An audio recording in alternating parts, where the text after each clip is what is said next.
के साथ। वर्ग और वर्गमूल का टॉपिक हमने क्लियर कर लिया और इस टॉपिक के साथ साथ हमने इसके लगभग 25 से 30 सवाल भी कंप्लीट किए थे। तो आज का टॉपिक देखिए, घन एवं घनमूल। घन क्या होता है, घनमूल क्या होता है। तो घन क्या होता है और घनमूल क्या होता है। वर्ग क्या होता है, वर्गमूल क्या होता है, वो हमने सीखा था पिछली वीडियो में। तो वर्ग क्या होता है, वर्ग होता है किसी संख्या को उसी संख्या से गुणा करना। यानी 2 है तो 2 को आपस में कितनी बार गुणा किया, 1 और 1 2, 2 बार गुणा किया तो हमें क्या मिला, 4। तो 4 एक क्या है, पूर्ण वर्ग संख्या है और इसका वर्गमूल क्या होगा, 2। यानी ये जोड़ा है वो कितनी बार लिखा जाएगा, 1 बार। तो वर्ग तो क्या होता है, किसी संख्या को आपस में 2 बार गुणा करना होता है, ठीक है। 2 बार गुणा आपस में किया जाता है, उसी संख्या को उसी संख्या से 2 बार गुणा किया जाता है। जैसे 2 का करना था तो 2 को 2 बार आपस में गुणा कर दिया, ठीक है। ये तो था वर्गमूल। और घन और घनमूल, किसी संख्या को कितनी बार गुणा करना होता है आपस में, 3 बार। वर्ग में क्या होता है, 2 बार गुणा होता है, घन में कितनी बार होता है, 3 बार, ठीक है। जैसे 2 का घन ज्ञात करना है तो 2 को आपस में कितनी बार गुणा करना पड़ेगा, 3 बार, 1 2 3। तो 3 बार गुणा किया तो कितना आया, 8, ठीक है। 2 का घन क्या होता है, 8। कितनी बार गुणा किया हमने, 3 बार। तो किसी संख्या को आपस में खुद वही संख्या से कितनी बार गुणा किया जाए, 3 बार। 3 का जैसे 3 गुणा 3 गुणा 3, ठीक है।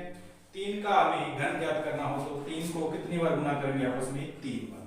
तो कितना होगा, 9 3 27, ठीक है। तो घन हमारे पास क्या होता है, किसी संख्या को 3 बार आपस में गुणा किया जाए तो हमें जो मान मिलता है वो क्या होता है, घन। 5 का घन ज्ञात करने के लिए 5 को कितनी बार गुणा करना पड़ेगा, 3 बार आपस में, ठीक है। जो जिस संख्या का हमें घन ज्ञात करना है उसी संख्या को 3 बार आपस में गुणा करना होगा, ठीक है। तो 25 और 5 125। ये तो था घन। घनमूल क्या होता है, 125 का घनमूल क्या होगा, 5, ठीक है। 8 का घनमूल क्या होगा, 2।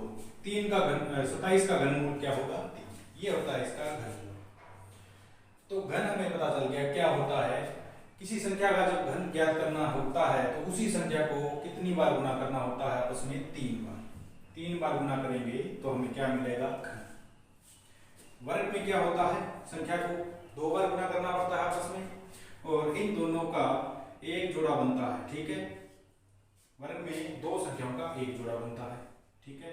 जैसे 4 का हमें वर्गमूल ज्ञात करना था तो 2 का एक जोड़ा मिला यानी 2 का एक जोड़ा मिला, कितना आया, 2। तो 2 इसका क्या हो गया, वर्गमूल। इसी प्रकार इसमें ये 3 है, घनमूल ज्ञात करने के लिए क्या करेंगे, जोड़ा हमें 2 का नहीं बनाना पड़ेगा, इसमें बनेगा 3 का। तो 3 ये तीनों आपस में ही मिलके क्या बनाएंगे, घनमूल, ठीक है। 27 का घनमूल क्या होता है, 3 है इसका घनमूल है, तीनों का एक बनेगा इसमें, ठीक है। अब देखिए घनमूल ज्ञात करने की विधि। देखिए सबसे पहले एक का क्यूब क्या होगा, 1 का घन किया तो हमारे पास आएगा 1। 2 का 8, 3 का घन 27, 4 की क्यूब 64, 5 की क्यूब 125, 6 की क्यूब 216, 7 की क्यूब 343, 8 की क्यूब 512, 9 की क्यूब 729, 10 की क्यूब 1000। क्वेश्चन सॉल्व करने के लिए हमें लगभग 10 की क्यूब तक याद, ये मान है वो इनके याद होने चाहिए, ठीक है। लगभग कितनी जरूरत पड़ती है हमें, लगभग 10 की क्यूब तक जरूरत पड़ सकती है। 11 1331 और 12 1728, लगभग हमें 10 की क्यूब तक इनके मान याद होने चाहिए। देखिए अभाज्य गुणनखंड विधि से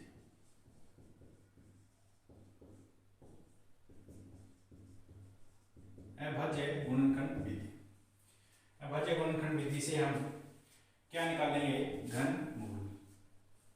तो देखिए अभाज्य गुणनखंड ये ले लेते हैं 729 और हमें इसका चाहिए, क्या चाहिए? अभाज्य गुणनखंड विधि से क्या चाहिए? घनमूल। यहाँ पे देखिए इसका घन क्या होता है? घनमूल क्या होता है? 9। ये हमें ज्ञात करना है कि इसका घनमूल 9 होगा या नहीं। यूज कौन सी विधि करनी है? अभाज्य गुणनखंड विधि। तो यहाँ पे लिखा 729, ठीक है। 11 और 7 18, यानी 3 से डिवाइड हो सकता है। तो 3 का भाग देंगे सबसे पहले। 3 2 6 1 4 3, दोनों 3 से, 3 8 और 1, फिर 3 से भाग देंगे। 2 7, फिर 3 से भाग देंगे,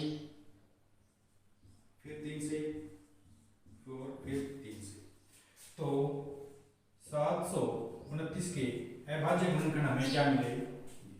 3 गुणा 3 गुणा 3, फिर है 3 गुणा 3 गुणा 3, ठीक है। 729 के हमें अभाज्य गुणनखंड मिल गए 3 गुणा 3 गुणा 3 गुणा 3 गुणा 3 गुणा 3। वर्गमूल में हम ज्ञात करते थे वर्गमूल, तो वर्गमूल में हम 2 जोड़ा लेते थे, ठीक है। वर्गमूल में हम 2 जोड़ा लेते थे, लेकिन इसमें हम टुकड़े करेंगे तो 3 का एक टुकड़ा बनेगा और 3 का दूसरा टुकड़ा बनेगा, ठीक है। इसमें टुकड़े कितने बनाने हैं? हमें 3 का एक ग्रुप बनाना है, ठीक है। उसमें 2 के ग्रुप बनते थे, लेकिन इसमें हमें बनाना है 3 का। तो ग्रुप बनाया तो हमने पहला ग्रुप बनाइए 3 गुणा 3 गुणा 3, तो इन तीनों से हमें मिला 1 3। फिर दूसरा ग्रुप मिला हमें 3 गुणा 3 गुणा 3, तो इस ग्रुप से हमें मिला 1 3। तो गुणा किया वापस में कितना आया? 9, ठीक है। तो 729 का क्या आया? घनमूल 9, ठीक है। इस प्रकार हम अभाज्य गुणनखंड विधि से सॉल्व कर सकते हैं। एक देखिए ये तो है घन, ये है घनमूल, ठीक है। ये जो है ये है घनमूल। एक का घन 1 और एक का घनमूल क्या होता है? 1। 2 का घन 8 और 8 का घनमूल क्या होता है? 2। 3 का घन 27 और 27 का घनमूल क्या होता है? 3। अब देखिए ये तो थी अभाज्य गुणनखंड विधि से।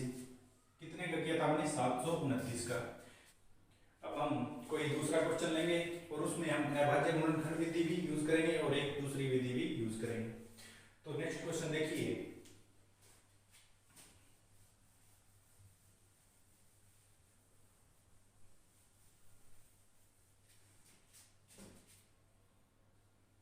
क्वेश्चन दिया है 3375 का क्या ज्ञात करना है? घनमूल।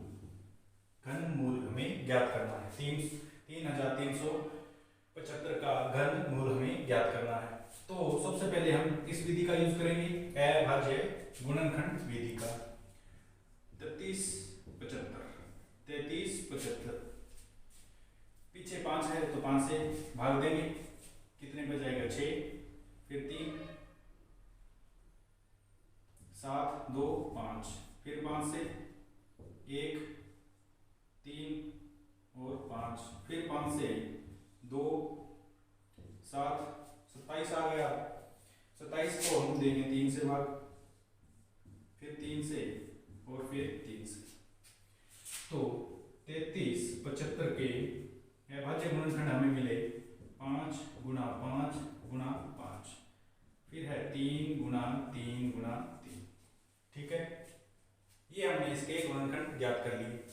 अब देखिए हमें सेट बनाना है 3 का, तो 3 के 2 सेट बन गए हमारे पास। पहला सेट है 5 का, दूसरा सेट है 3 का। गुणा किया तो कितना आया? 15, यानी इसका घनमूल क्या होगा? 15। 3375 का घनमूल क्या होगा? 15। इस प्रकार हम इस विधि का यूज करके घनमूल ज्ञात कर सकते हैं। एक विधि और है 33 75 का घनमूल। ये डायरेक्ट सॉल्व कर सकते हैं। हमें ये पिछले जो 3 अक्षर हैं, 3 संख्याएं हैं 1 2 और 3, इनका एक ग्रुप बनाना है, ठीक है, क्योंकि हमें घनमूल ज्ञात करना है। वर्गमूल ज्ञात करना होता तो हम 2 का एक ग्रुप बनाते हैं, ठीक है, लेकिन इसमें बनेगा 3 का एक ग्रुप बनाया। फिर जो अंतिम अक्षर है, जो अंतिम संख्या है 5 है, तो वो हमें इस घन में देखनी है। इस घन में इस 5 का नंबर कहाँ पे आता है वो देखना है। तो ये रहा 5, इस 5 का नंबर कहाँ पे आ रहा है, यहाँ पे आ रहा है। इसके जस्ट आगे देखेंगे क्या है हमारे पास, घनमूल इसका 5, तो यहाँ पे आ गया 5, ठीक है। जो हमने पीछे 3 का एक ग्रुप बनाया था, उसमें हमें सबसे लास्ट वाला अक्षर देखना है, जो संख्या है लास्ट वाली, वो क्या है हमारे पास 5 है। तो 5 हमें इस घन में देखना है, ठीक है। ये जो हमने घन लिखे हैं 1 से लेकर 10 या 12 तक, इसमें हमें 5 का मान देखना है किस तरफ है और इसकी सामने संख्या क्या है। तो 5 का मान ये रहा 125 है, यहाँ पे 125 है।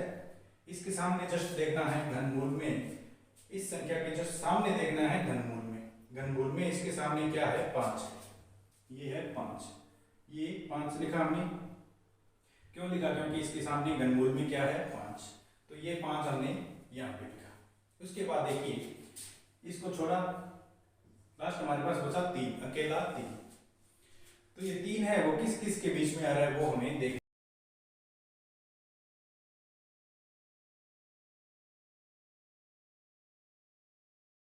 कि ये 3 है वो किसके बीच में आ रहा है।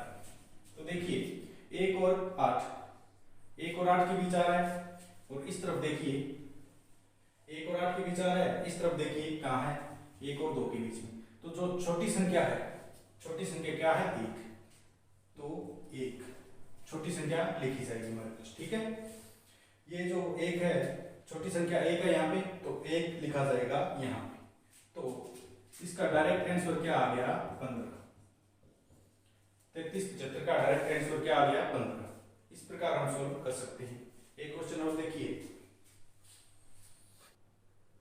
क्वेश्चन देखिए 238 328 का हमें याद करना है घनमूल, 238 328 का, ठीक है, इसका हमें याद करना है घनमूल। और एक है हमारे पास 132 651, इसका भी हमें याद करना है घनमूल। तो डायरेक्ट आंसर ज्ञात करेंगे, क्या करेंगे, सबसे पहले देखिए पेयर बनाना है हमें 3 का, पीछे 3 का पेयर बनाना है, बनाया। उसके बाद क्या करेंगे, जो इसका लास्ट वाला अंक है वो देखेंगे, लास्ट वाला जो अंक है 8 है, तो 8 इसमें चेक करेंगे कहाँ पे है, ये रहा 8 और ये रहा 8, तो इसके जस्ट सामने क्या है 2 है, 2 है, 2 है, 8 के जस्ट सामने है 2, तो यहाँ पे क्या आ जाएगा 2, ठीक है। सबसे पहला काम क्या करते हैं, एक पेयर बनाते हैं 3 का, 3 अंकों का एक पेयर बनेगा, और इस पेयर में जो लास्ट अंक है वो हम यहाँ पे देखते हैं घन में। घन में हमें दिया है 8 है, 8 के सामने जस्ट क्या है 2, तो 2 हमने लिख लिया यहाँ पे। अब जो बची संख्या है 238, ये जो संख्या बच गई वो देखनी है इसमें कहाँ पे, 238 कहाँ पे आएगा, 238 आएगा 216 और 343 के बीच में, ठीक है, 216 और 343 के बीच में आएगा। लेकिन हमें चाहिए एक छोटी संख्या, तो छोटी संख्या इसमें क्या होगी 6, ठीक है, 216 होगी छोटी संख्या, 216 के सामने क्या है 6, तो ये इसका आंसर आया 62, यानी इसका घनमूल क्या होगा 62। इस प्रकार हम क्वेश्चन सोल्व करें। नेक्स्ट क्वेश्चन देखिए 132 651, काम क्या करेंगे, पहला एक पेयर बनाएंगे 3 संख्या का, 3 अंकों का एक पेयर बनाया, और लास्ट में देखना है हमें क्या है, लास्ट में अंक है इसके 1 ये रहा, 1 ये रहा, तो 1 और 1, यानी इसका लास्ट अंक क्या आएगा 1। उसके बाद क्या करना है 132 हमें देखना है कहाँ पे आएगा इसमें, तो 132 आएगा 125 और 216 के बीच में, इन दोनों के बीच में आएगा। और छोटी संख्या हमारे पास क्या है घनमूल में 5, तो 5 यहाँ पे आ जाएगा। डायरेक्ट सोल्व कर सकते हैं, इस प्रकार हम घनमूल निकाल सकते हैं।